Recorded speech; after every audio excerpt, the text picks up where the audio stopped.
Olá, bom dia. Eu me chamo Yasmine Moreira, sou estudante de medicina da Estácio de Juazeiro, na Bahia. E o tema que eu vou abordar hoje é climatério e menopausa. De acordo com a Febrasgo, o climatério é a fase de transição entre o período reprodutivo e o não reprodutivo da mulher. A transição menopáusica, ela é uma progressão endocrinológica gradual que vai levar as mulheres de idade reprodutiva de menstruações regulares, cíclicas e previsíveis, características dos ciclos ovulatórios, né, para o fim desses períodos menstruais. No início, os ciclos menstruais permanecem regulares, porém o intervalo entre os ciclos podem ser alterados, de 7 até mais dias, né? Em comparação com mulheres mais jovens, o nível de FSH vão estar elevados e os níveis de estrogênio sérico podem aumentar no início da fase folicular. Os ciclos ovulatórios normais podem ser intercalados com ciclos anovulatórios durante essa transição. Também, de acordo com a Febrasgo, a menopausa é o último período menstrual. Tem um diagnóstico tardio que só vai acontecer após 12 meses dessa menorreia. A OMS define a menopausa como o tempo no ponto em que eles cessam definitivamente as menstruações, em razão da perda da função ovariana. Sob o ponto de vista clínico, a menopausa se refere ao ponto do tempo que corresponde 1 ano dessa cessação da menstruação. Como eu havia dito, ou seja, só depois de 12 meses que a mulher deixa de menstruar é que se pode dar confirmatoriamente o diagnóstico de menopausa. O intervalo do início dos sintomas de irregularidade menstrual até o final do primeiro ano após a menopausa é definido como perimenopausa, de acordo com a Febrasgo.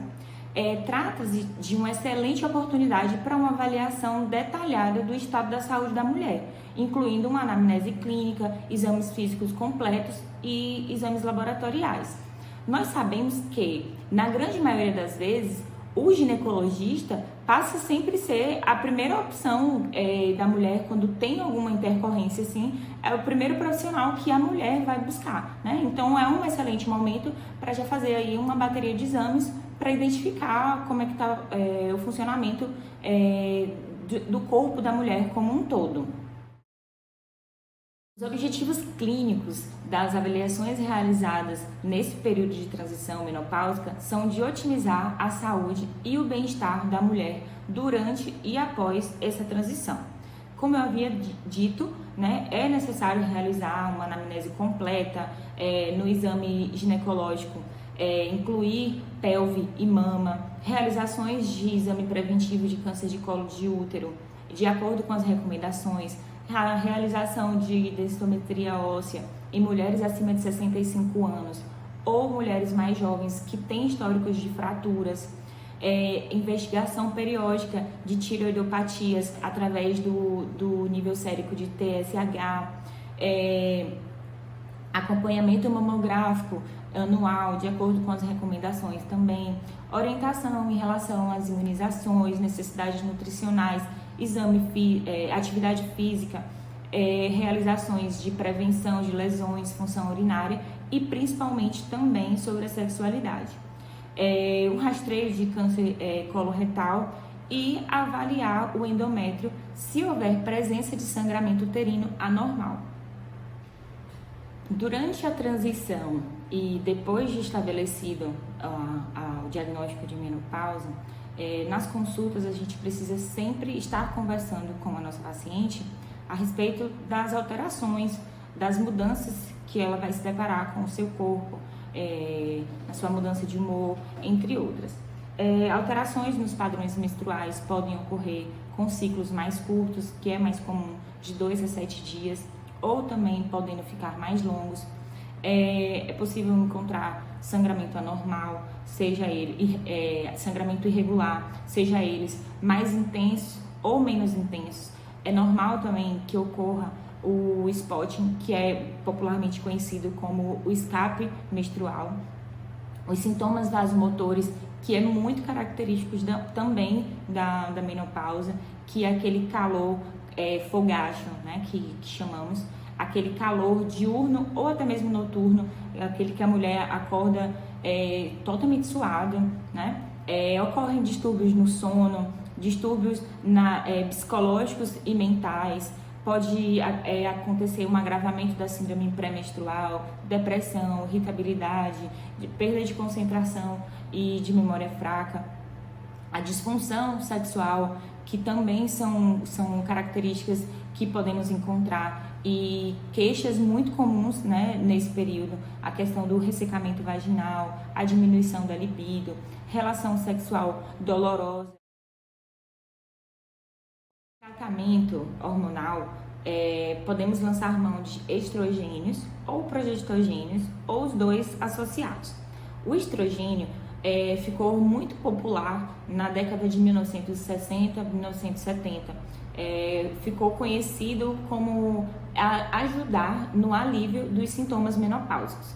Em 1968, um escritor e ginecologista chamado Robert Wilson lançou um livro que tinha como título Feminine Forever, que tem uma citação: as mulheres que usarem o medicamento estrogênio sentirão muito mais prazer em viver e não se tornarão afadonhas e sem atrativos.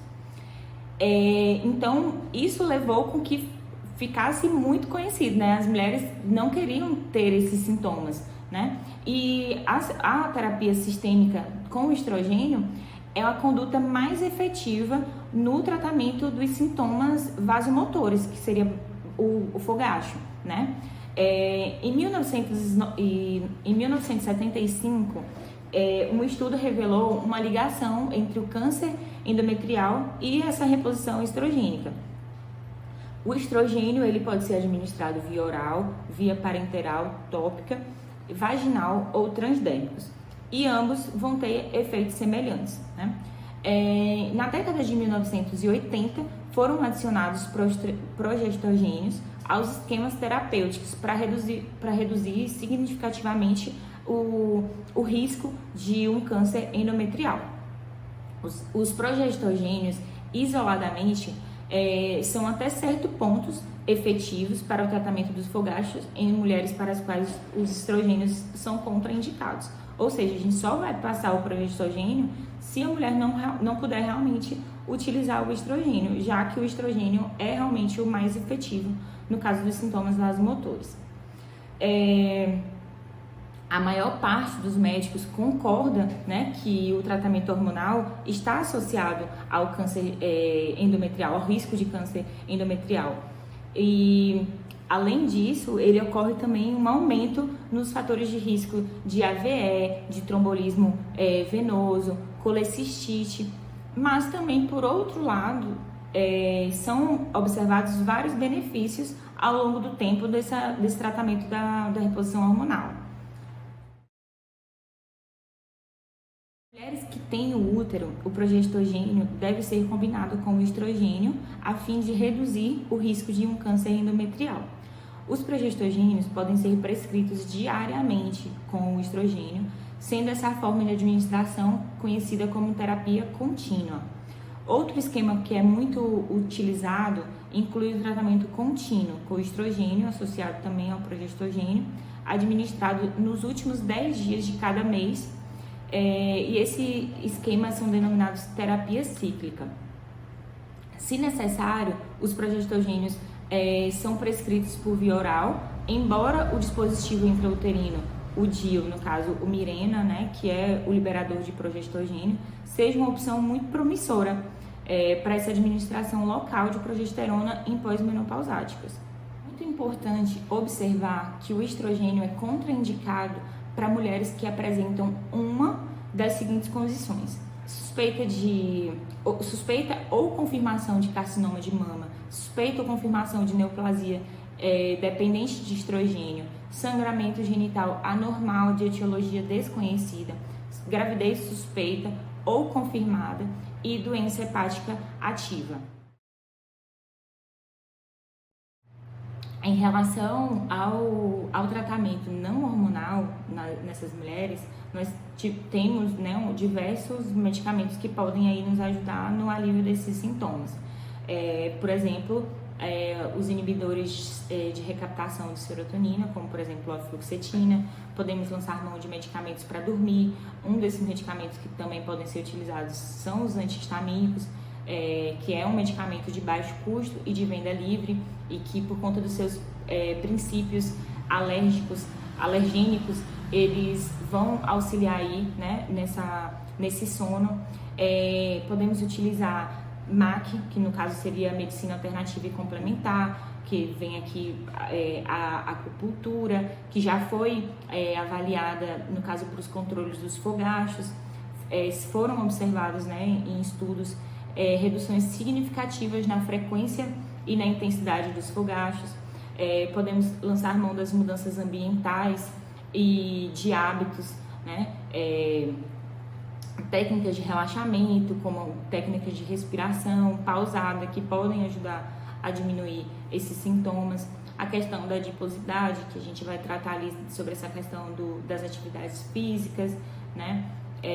Fitoterápicos, fitoestrogênicos e fitoprogestogênios, que são extratos, comprimidos e cremes derivados, né? No caso dos fitoestrogênios, nós podemos encontrar em derivados da soja, e do progestogênios em derivados do inhame, né? Como exemplo. O tratamento associado à atividade sexual, nós podemos lançar mão de hidratantes, lubrificantes, né?